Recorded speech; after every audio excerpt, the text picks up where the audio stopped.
नमस्कार दोस्तों। आज की कहानी है नीलकमल। एक शहर में एक सौदागर और उसकी पत्नी रहते थे। दोनों का आपस में बहुत ही ज्यादा प्यार था।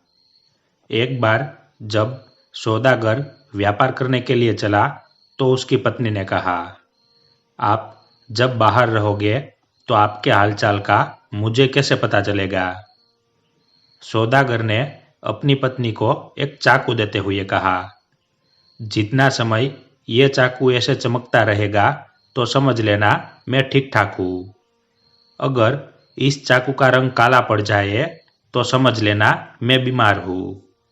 अगर इस चाकू का रंग लाल हो जाए तो समझ लेना कि मैं मर गया हूँ। फिर सौदागर अपनी पत्नी से कहने लगा, आप जब मेरे जाने के बाद घर में अकेले रहोगे तो मुझे आपके सुख दुख के बारे में कैसे पता लगेगा। तब सौदागर की पत्नी उसी समय एक तालाब में गई और नीले रंग का एक कमल का फूल तोड़कर ले आई। उसने ये फूल एक गमले में डालकर सौदागर को दे दिया और कहा, जब तक ये नीलकमल ऐसे खिला रहेगा तो आप समझ लेना मैं ठीक हूँ।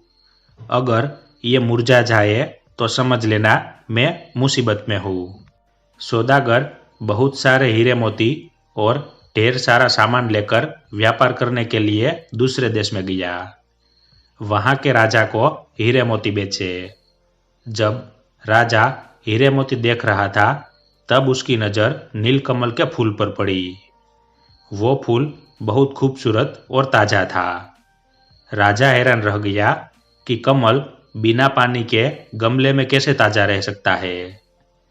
उसने सौदागर से इसके बारे में पूछा तो सौदागर ने नीलकमल की खासियत और अपनी पत्नी की सूझ और परस्पर प्रेम के बारे में बताया।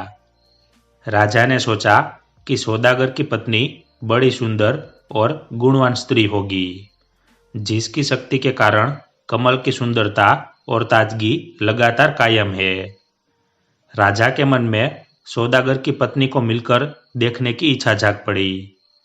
उसने अपने मन की हसरत अपने मंत्री को बताई। मंत्री राजा की इच्छा को पूरा करने के लिए उपाय सोचने लगा। आखिर सोच सोचकर उसने दो चालें चली। एक तो सौदागर को और 6 महीने के लिए अपने राज्य में ठहरने के लिए मजबूर कर लिया। दूसरा, उसने 2 ठगनियों को बुलाया।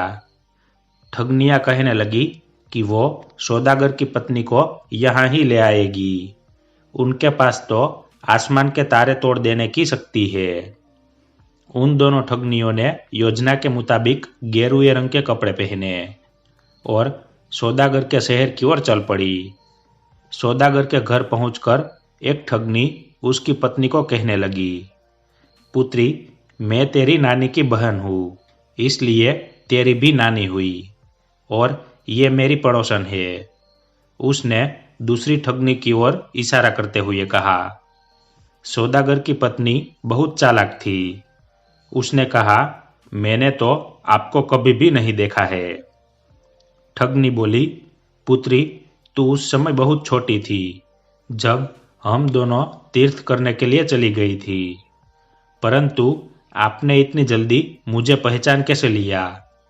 सौदागर की पत्नी ने पूछा। तेरी ठोड़ी के ऊपर लगे तिल से, एक ठगनी ने एकदम उत्तर दिया। सौदागर की पत्नी को यकीन हो गया कि ये औरतें झूठी है, क्योंकि ठोड़ी वाला तिल तो उसने उसी दिन काजल से बनाया था।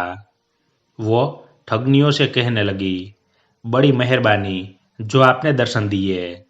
आप यहाँ बैठो, मैं आप लोगों के लिए भोजन का प्रबंध करती हूँ। उसने भोजन में भांग मिला दिया। जब ठगनियाँ भोजन कर रही थी तो उनको भांग का नशा चढ़ना शुरू हो गया। वो ऊंची ऊंची बातें करने लगी। हम अब राजा से बहुत ज्यादा इनाम प्राप्त करेगी। सौदागर की पत्नी को हम ही ले जाएगी। थोड़ी देर बाद वो दोनों सो गई। सौदागर की पत्नी ने उनको पलंग के साथ बांधकर अंदर के कमरे में बंद कर दिया। वहां पर वो उन दोनों ठगनियों को भांग के पकोड़े खिलाती जाती और वो दोनों सारा दिन सोई रहती। जब कई दिन बीत गए और ठगनिया वापस नहीं लौटी तो राजा ने 2 ठग मंगवाए। उनको सारी बात बताई। ठगों ने कहा, लो, उस औरत को यहाँ लेकर आना कौन सी बड़ी बात है, हमारे आगे तो बड़े बड़े पानी भरते हैं। वो दोनों ठग सौदागरों का भेष धारण करके सौदागर की पत्नी के पास पहुंचे। उन्होंने सौदागर की पत्नी से कहा कि उसका पति बीमार है, वो बिस्तर से उठ नहीं सकता है, वो आपसे मिलने के लिए तरस रहा है। सौदागर की पत्नी उसी वक्त अंदर गई और संदूक में से चाकू निकालकर देखने लगी। चाकू पूरी तरह चमक रहा था।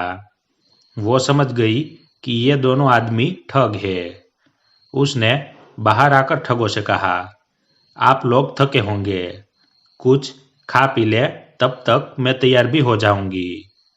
उसने ठगों को भी खाने के साथ भांग के पकोड़े खिला दिए। ठग पकोड़े खाकर उलझुल बोलने लग गए। सौदागर की पत्नी ने उन्हें दूसरे कमरे में बंद कर दिया। वो उनको भी भांग के पकोड़े खिलाती रही और वो भी सारा दिन सोए रहते। इसी प्रकार कई दिन बीत गए। राजा ने मंत्री को बुलाकर कहा, लगता है ठग भी अपने लक्ष्य में कामयाब नहीं हुए, अब हमें ही चलना चाहिए। तब राजा और मंत्री सौदागर के घर के दरवाजे पर पहुंच गए।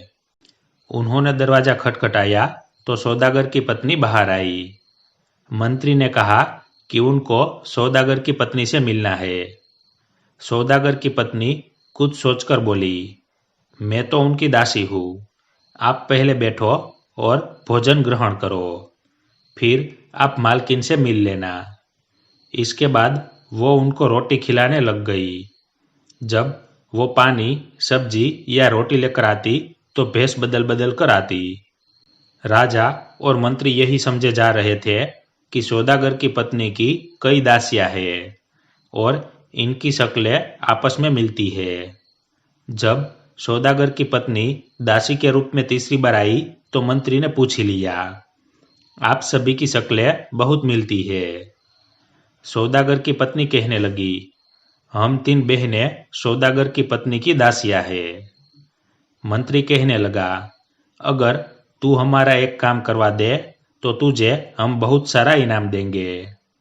ऊपर ऊपर से खुश दिखाई देती सौदागर की पत्नी ने कहा, हुक्म करो। राजा ने कहा, मैं सौदागर की पत्नी को अपने महल में ले जाना चाहता हूँ। दासी के रूप में सौदागर की पत्नी कहने लगी, ये कोई मुश्किल बात नहीं है, आप एक बड़ी सी डोली तैयार करो जिसमें हमारी मालकिन और हम तीनों दासियां बैठ सके। परंतु शर्त यह है कि आपने रास्ते में ना डोली रोकनी है और ना ही हमारी मालकिन को बुलाना है। डोली महल में ही जाकर खोलनी होगी। मैं सौदागर की पत्नी को कैसे भी करके तैयार करती हूँ। ये कहकर वो अंदर चली गई। मंत्री डोली तैयार करवा कर ले आया। दासी बनी सौदागर की पत्नी ने डोली अंगने में रखवाकर मंत्री और राजा को अंगने से बाहर भेज दिया। तब उसने दोनों ठगनियों और दोनों ठगों को भांग के नशे में बेहोश करके उनके सिर और मुंह बांध के और कालिक मल के डोली में डाल दिया। फिर दासी बनी सौदागर की पत्नी ने बाहर आकर राजा और मंत्री से कहा, हम सभी डोली में बैठने लगी है, आप कन्हार बुलवाकर डोली ले चलो। खुद वो अपने कमरे में चली गई। राजा और मंत्री बहुत प्रसन्न थे। वो जल्दी जल्दी डोली को लेकर महल में आ गए। जब उन्होंने डोली को खोला तो हाथ मलते रह गए। डोली के अंदर ठगनिया और ठग थे। राजा को बहुत गुस्सा आया, पर वो कर ही क्या सकता था। आखिर मंत्री ने एक और चाल चली। उसने राजा के साथ विचार विमर्श करके सौदागर को बुलाया और कहा, महाराज तुमसे बहुत प्रसन्न है, वो तुम्हें राज दरबारी बनाना चाहते हैं। सौदागर ये सुनकर बहुत प्रसन्न हुआ। तब मंत्री ने कहा, राजदरबारी बनकर अब तुम्हें यहीं पर रहना है, इसलिए तुम अपनी पत्नी को भी यहाँ पर ले आओ। सौदागर उसी समय अपनी पत्नी के पास गया और अपने राजदरबारी बनाए जाने की बात बताई, साथ ही राजधानी में रहने की भी बात बताई। उसकी पत्नी ने कहा कि इसमें राजा की कोई चाल है, परंतु सौदागर के सिर पर राज्य दरबारी बनने का भूत सवार था। उसने अपनी पत्नी की एक ना सुनी और वो उसे भी लेकर राजा के शहर में आ गया। सौदागर और उसकी पत्नी अब वहां रहने लगे। कुछ दिन बीते ही थे कि राजा ने मंत्री से कहा कि वो सौदागर की पत्नी से मिलने के लिए कोई तरकीब बनाए। मंत्री ने सौदागर को बुलाकर कहा कि महाराज को एक चीज जिसका नाम कूच है की बहुत आवश्यकता है, वो उस चीज को कहीं से ले आए। सौदागर बड़े भरोसे से कहने लगा कि वो जल्द ही ये वस्तु ले आएगा, परंतु वास्तव में उसको इस वस्तु के बारे में कोई ज्ञान नहीं था। उसने घर आकर अपनी पत्नी से बातचीत की। पत्नी समझ गई कि राजा ने सौदागर को कहीं भेजने की चाल चली है। उसने अपने पति से कहा कि इस वस्तु के बारे में उसे पता है, इसलिए वो चिंता ना करे। उसने अपने पति के साथ मिलकर 2 गड्ढे खोदे। एक गड्ढे में गुड़ की चाशनी भर दिया और दूसरे गड्ढे में पंछियों के पंख और रुई आदि भर दिए।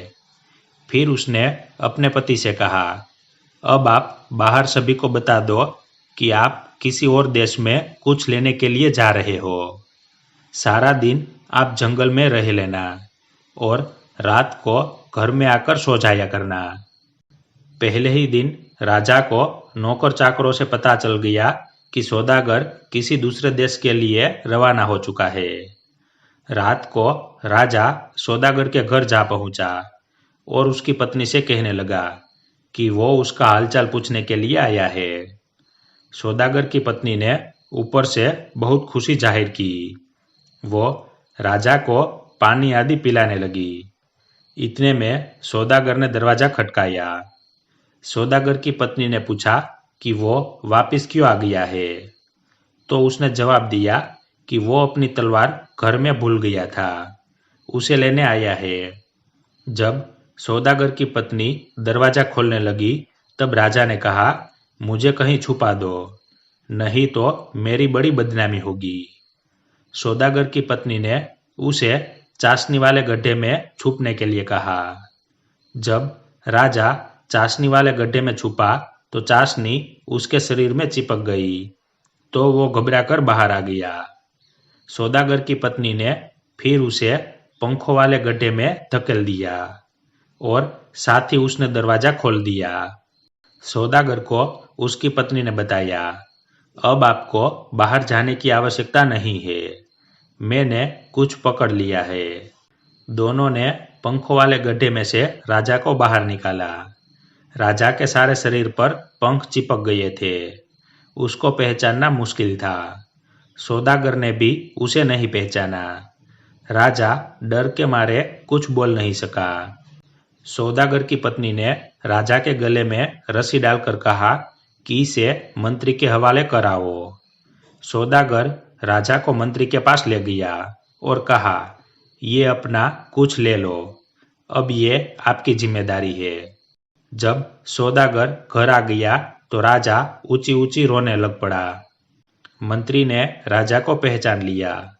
दोनों ने सौदागर की पत्नी से तौबा किया। दूसरे दिन सुबह दरबार में सौदागर ने जाकर राजा को बताया कि उसने कुछ मंत्री को सौंप दिया है। राजा ने फिर कहा कि उसने वो कुछ देख लिया है। उसने सौदागर को ढेर सारे इनाम दिए। तब सौदागर ने राजा से कहा, महाराज कभी हमारे घर भी चरण डाले। राजा की जगह मंत्री ने उत्तर दिया, महाराज ने किसी के भी घर न जाने की कसम खाई हुई है। धन्यवाद।